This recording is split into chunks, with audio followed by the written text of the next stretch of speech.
I yield back.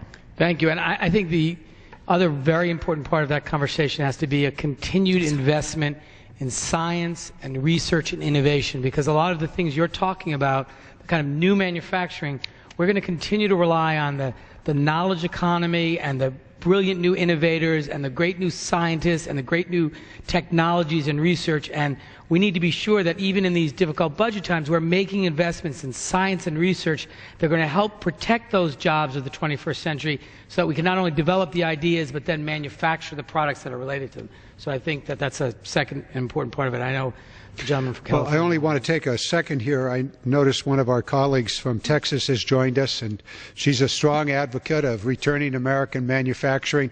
I want to thank our colleague from the great state of Hawaii for bringing to all of our attention the critical importance of transportation on the sea and an American flag.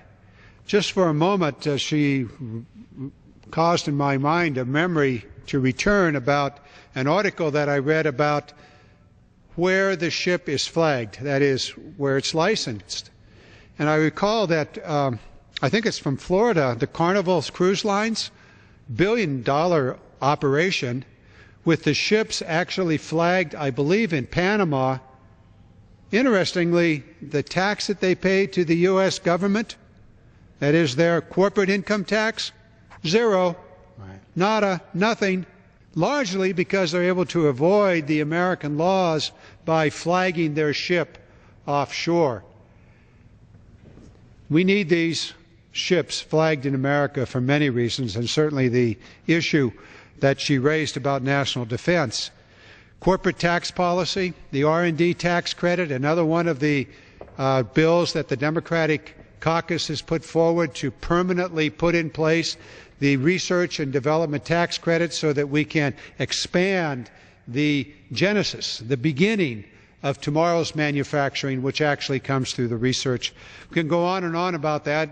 Representing California, we think research is really, really important, and that's why we supported, without any Republican support, the research, the STEM program, science, technology, which is also research and the education that goes with it.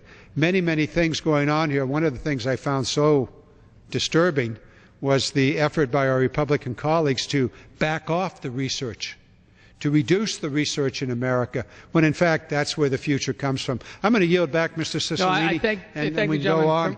From California, and I think that point cannot be stated often enough, that part of our ability to make it in America and not only manufacture but invent and create and make the new discoveries is understanding that we need to maintain our investment in science and research to compete in this global economy. And I thank you for raising that, and I am delighted that we're now joined by our colleagues